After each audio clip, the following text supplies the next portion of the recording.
Good morning, everyone. Today, we are presenting my Airbnb price prediction model, which I developed using stacking regressor. This model combines multiple machine learning algorithms to produce more accurate prediction. The goal of this project was to predict the price of unseen Airbnb listing based on various features such as location, room type, availability, and review history. The dataset consists of multiple attribution, including the listing ID, name, host detail, neighborhood, latitude, and longitude.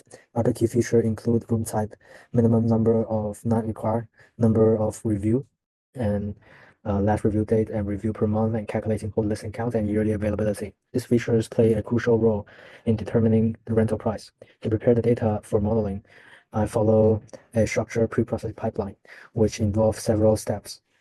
The first part is processing steps. First one is handling missing values. Missing numerical values were imputed using the median, and categorical features were filled with the most frequent value to ensure the consistency. The second one is feature scaling.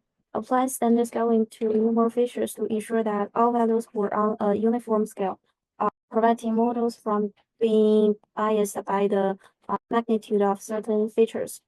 The third one is categorical encoding, using one-hot encoding for categorical variables such as the neighborhood group and the room type to make them machine readable.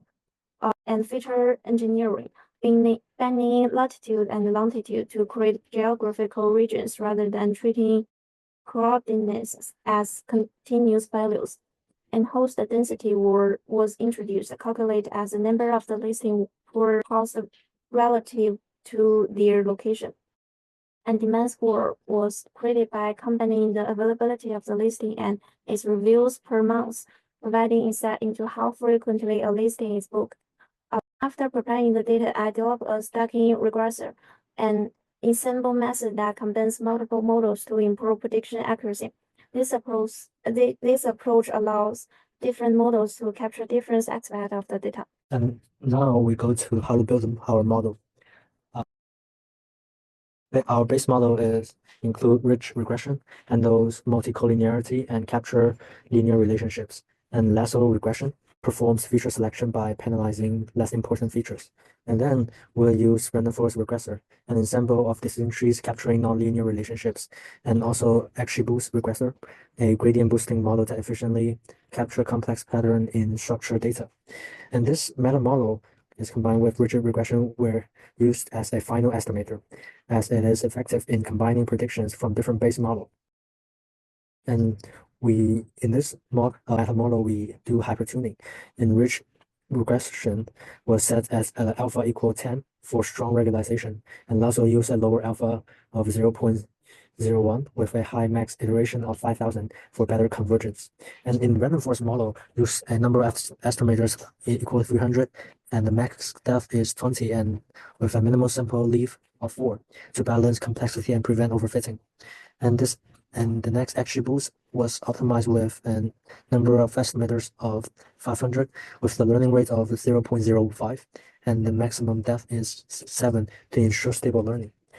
Once it's trained, we evaluate the model using root mean square RMSE, which penalize large prediction errors more heavily, and lower RMSE indicates a better model fit. The next part is learning curve analysis and model performance. To better understand how my model generates, I plotted a learning curve using RMSE as a performance metric. The learning curve revolved key insights. The first one is training RMSE started low and slightly increased as the dataset grew. This is expected because adding more data introduces a variability. The second one is validation RMSE remained relatively stable and slightly decreasing in the beginning before leveling off, which suggests that adding more data does not significantly improve validation performance. The last one is a gap exists between the training and validation RMSE, but it's very small, meaning the model slightly overfits the training data. At smaller training size, the training RMSE was around 155, while the validation RMSE was close to 200, showing that the model performed well on the training data but struggled slightly more on unseen data. As more data was introduced, the training error increased slightly, but the validation error stabilized. indicating that additional data alone will not significantly improve the model's performance. While the model is performed well overall, the small gap between training and validation RMSE suggests slightly overfitting. To address this, I could explore several techniques like cross-validation, implement k-fold cross-validation to ensure the model generalizes well across different subsets, and feature selection, and identify and remove less relevant features. Or early stop in boosting models like XGBoost. Early stopping can prevent unnecessary training iteration.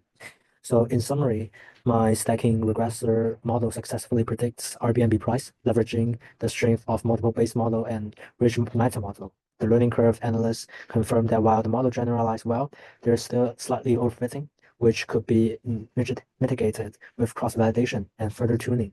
With additional refining, this model has the potential to achieve even greater accuracy and reliability. Thank you for your attention, and I'm happy to take any question about my approach and the code.